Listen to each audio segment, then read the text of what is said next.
welcome back again. It's great to see you all. Well, I can't see you all, but you can see me. It's that kind of thing. I've got a GoPro now, so you can see that. Be waving my hands around, I'll be able to show you things. Probably not in too much detail, but then I've got the camera. That'll be doing an ace job as well, which is going to be just awesome. So I got a few purchases and I got a few presents. I got them mainly for the lathe because I wanted to get a quick change tool post, and I've seen a lot of these on eBay and when you look on YouTube and you look up quick change tool post, there's quite a lot of things, and I wanted to talk to you about the one that I got for my birthday. It's a Myford quick change tool post. My mum and dad got this for me, which is very nice of them. You can get more tool posts as you go. If you have a little look, it's a nice little bit of packaging here. We get it out. It's quite a thick bag. It's quite tough there. We'll drop that down there. Sometimes you get metal parts and they're absolutely covered in oil to protect it, and then your fingers are shiny and you wear some gloves and you degrease everything, but this seems to have like the minimal amount of film on. Looks nice. When I was using my dad's Myford Super 7 as I was growing up, the nice thing about it was the easy ability to adjust the tool height and then lock it off with the screw on the top, or the bolt on the top, and then you could just swap things out nice and quickly using this spanner here, which is on there. So they've been very kind to provide the appropriate bits, so we can just loosen these off. But I'll be ordering myself some more of these, so then I can have all my different lathe tools on for parting off, chamfering, doing any profiling work that we'll be doing. So we'll just get that off. It's quite nice what they provide for the value. I think it was about £135.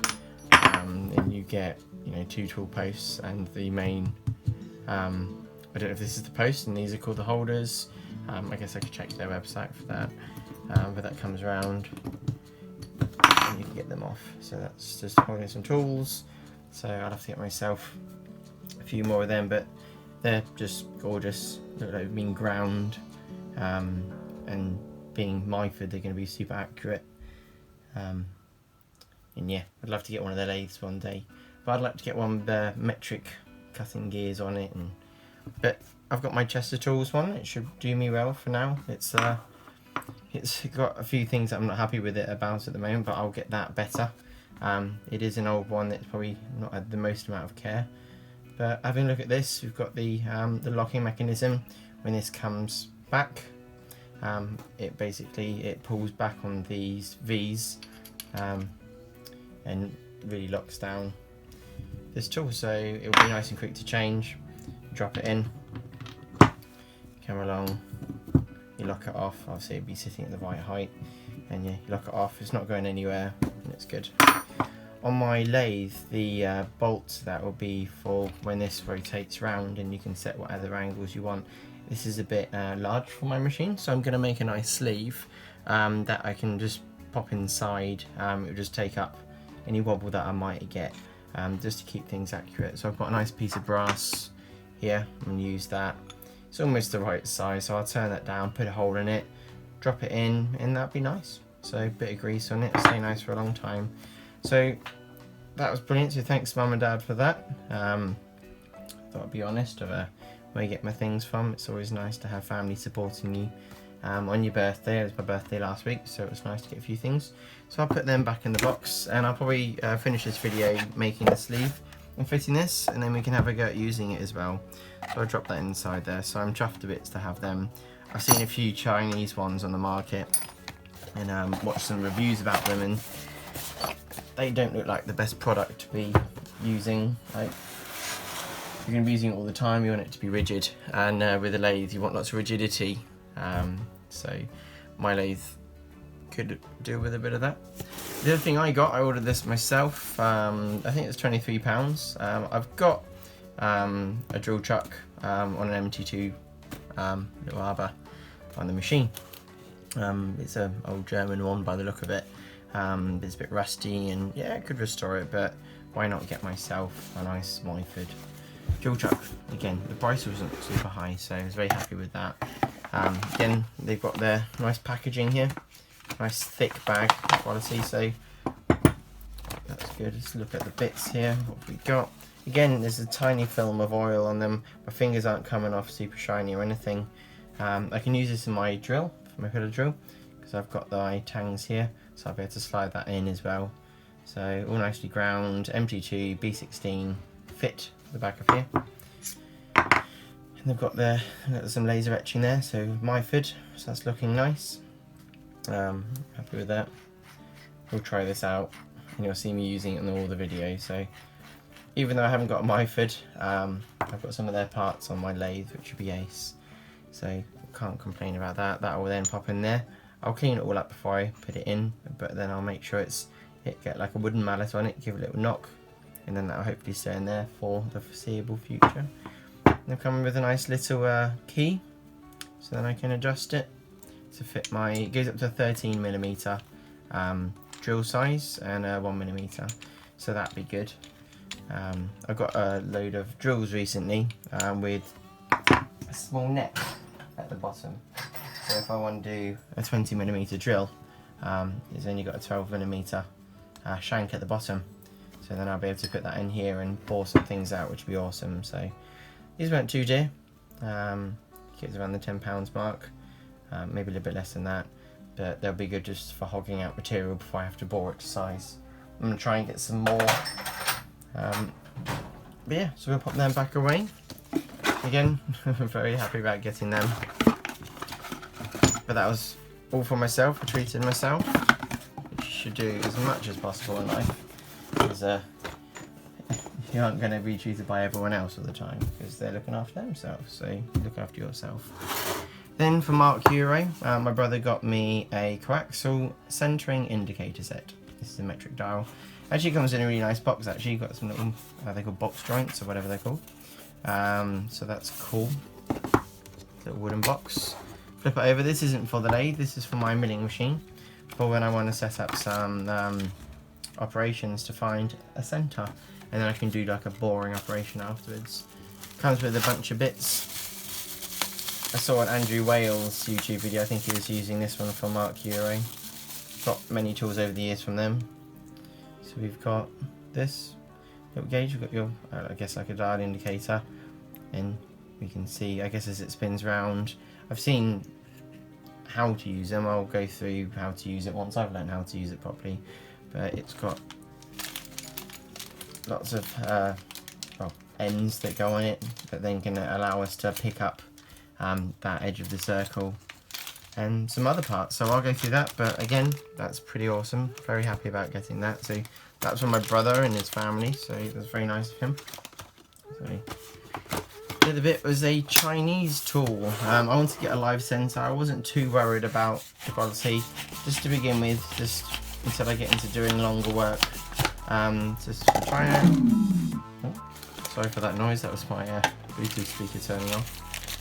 Live centers are good for if you got your piece of, let's say this piece of brass is in the lathe. I've centered a hole on the end, and then I can put this pointy end into it just to support it. We'll just get it out. The end's nice and sharp, it's been ground nicely. We can check the run out on this if we put it on the lathe and put an indicator on it, but that will spin independently to sitting in the drill truck. So I'll take out the drill that's at the time, not the drill truck, it'll be in the tailstock, sorry. Take out the drill truck, pop this in to the tailstock. Ooh, dropped it. It's quite sharp actually. And yeah, looks nice quality. It's got some laser etching, a nice knurl around there. It's been either black passivated or cold blued. I'm sure it's just been that, and then it's been ground afterwards. And it looks nice, so I'm really pleased with that. So that'll help me with some of my lathe work when I want to do certain jobs. Pop that back away, keep it nice. Things are a bit shinier. This is the thing when you get some things from overseas, I think because they go in containers, they try and protect it a bit more. But now I've got slightly shiny fingers, so I'll make sure I wash them so I don't get any issues there. Some other little things that I got, only small little things for the CNC mill that I've been building up. I've got a electronic pneumatic switch, so I can turn my coolant on and off. I'll be putting these connectors in with some PTFE to seal it all off, and that will be good for when Mac obviously gets the machine going. In the code it will have turning coolant on, and this will click on, and then my air supply will come out. So that would be cool. So I've been looking forward to using that. And the last thing is I'm going to be making a little present for my nephew. Excuse my head coming into view, but I've got this lovely piece of oak off a very good friend of mine. Well, he's a very good friend now. He's been very kind to me, and got hold of a nice piece of oak. And I'm going to make a Flying Scotsman, half engraved. It's a little 3D machining operation. So it's going to be half a metre long, so this is going to be great. And I'm going to get that going. Hopefully do a nice video for that. I've got some tools to help me with that. I'm not going to use that one, use these two.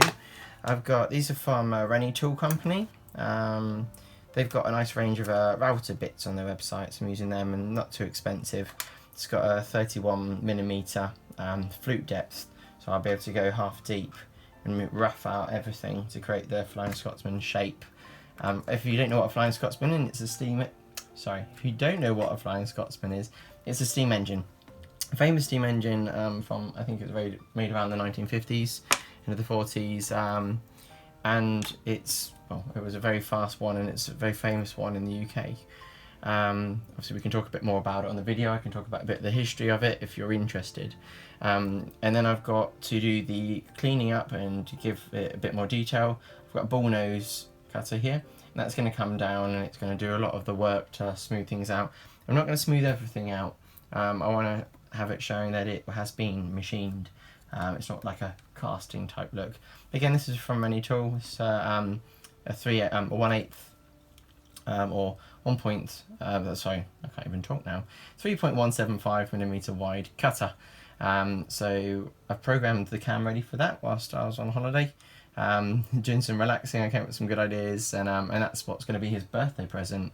So I'm going to get that sorted for him, and so he will love that. And then for some other projects that I want to do and show you, again from Rennie tool, they've got the compression bit, they call it. It's like an up and down cutter. Very interesting looking cutter.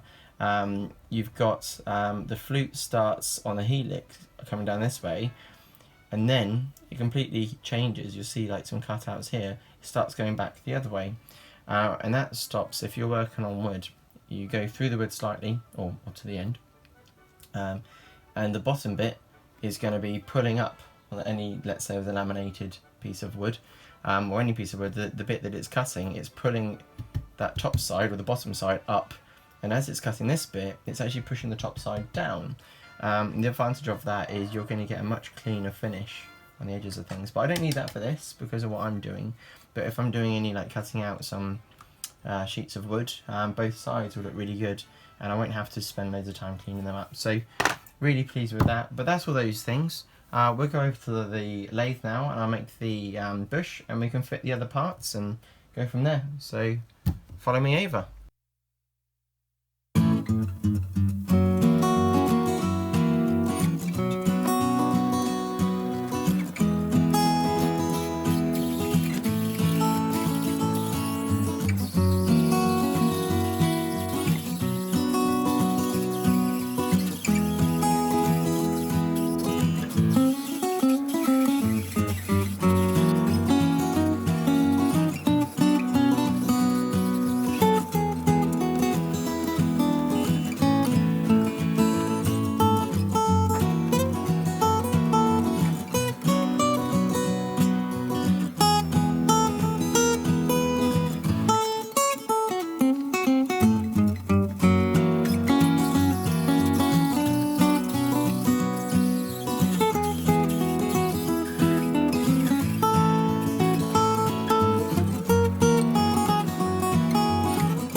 to this stage, just taking the top nut handlebar thingy-majiggy lever off. I think that's the official name for it by any company that's ever invented anything. And I had to make a spacer, as we talked about. I had to have it so it fitted around here, and that's it really. So I took a relief out of here. Initially by mistake I went too much, but I realised that it got a bit snug on the parallel section, but I don't know how parallel this is. I need to check how well my lathe cuts things parallel, which I could measure. I guess better with a micrometer. 15.84 there, 15.86 there, and I don't know, I think it's pretty parallel. So that drops on here, goes in there. I should probably add a bit of grease for longevity, but I'll do that afterwards. But for the sake of the video, I will just put it together for you. So clean at the bottom, that pops in there, and now it's centralised. I've had to add some washers, so I'll probably make a precision washer, we'll call it, which is meant just for this, or I can take off a bit of the bottom of this, because when I put this on here, I don't want this handlebar to be in the way of the quick change nuts that I've got there. So that's awesome.